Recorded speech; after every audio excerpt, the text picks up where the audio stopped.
जिस समय हमारा उच्चतम न्यायालय बना था उस समय कुल कितने न्यायाधीश थे? चीफ जस्टिस तो हमेशा एक ही रहते बाबू, मुख्य न्यायाधीश तो हमेशा एक ही रहते। कुल कितने हमारे न्यायाधीश थे? भरदम मिठाई खिलाएंगे, बताइए। 8। कहानी सुनिएगा, ऐसी कहानी से तो कोई कोई क्लिक कर जाएगा दिमाग में, क्योंकि सिलेबस है।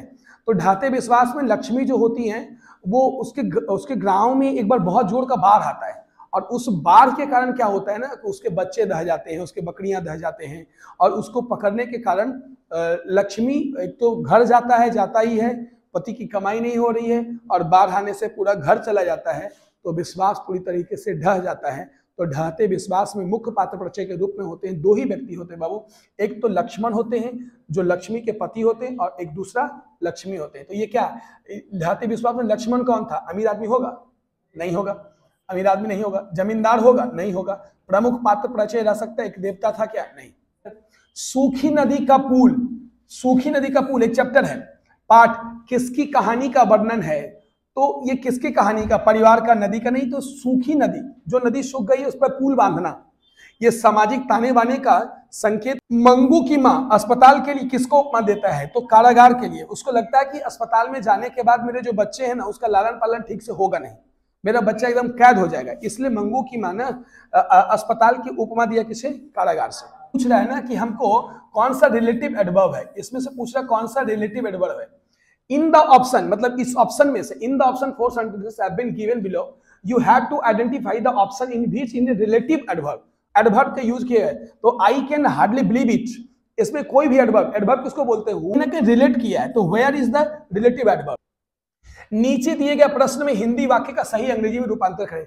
अच्छी कविता का प्रभाव अस्थायी होता है, अच्छे व्यक्ति के संगत बहुत अच्छे होते हैं, ठीक है। तो कहते हैं कि अच्छी कविता का प्रभाव, अच्छी कविता का प्रभाव मतलब इंपैक्ट पड़ेगा, नॉट इंपैक्ट्स। इंपैक्ट्स तो हो ही नहीं सकता है ना, तो इंपैक्ट हो गया यहाँ पे, क्योंकि प्लूरल तो ऑलरेडी, प्रभाव तो एक प्लूरल शब्द है नहीं। तो यहाँ पे कह रहा है कि इंपैक्ट नहीं होगा, ये गलत हो गया। कह रहा है कि the impact of good poetry is lasting, ये सही बात है इसका, ये तो अच्छा लग रहा है। फिर देखिए यहाँ पे the impacts of the goods poetries, plural आ गया ना। जानते हैं ना प्लूरल किसमें लगता है? जिसमें ईएस लग जाए तो ये प्लूरल बोलते हैं। कहता है द इंपैक्ट्स, फिर यहाँ इंपैक्ट्स आ गया, तो ये गलत हुआ, यहाँ पे ये गलत हुआ, यहाँ पे ये गलत हुआ। तो आई थिंक अबाउट से the impacts of good poetry is lasting, ये सही है। हैंगिंग गार्डन कहाँ है? इराक में है। तो प्राचीन सभ्यता, प्राचीन सभ्यता मिस्र है, चीन है, हड़प्पा है। अपना हड़प्पा में नहीं है, चीन में तो मेसोपोटामिया सबसे प्राचीन सभ्यता है। राजा नेकुचंद नाम के एक व्यक्ति थे, ध्यान दीजिएगा, राजा नेकुचंद नाम के एक व्यक्ति थे। यही नेकुचंद अपनी पत्नी के लिए एक लटकता हुआ गार्डन बनाए थे। अपने 7 अजूबाओं में से एक ये भी है, हैंगिंग गार्डन। ये बहुत प्रसिद्ध है, चिकित्सा शास्त्र में नोबेल पुरस्कार इनको मिला था, हरगोविंद खुराना को मिला है।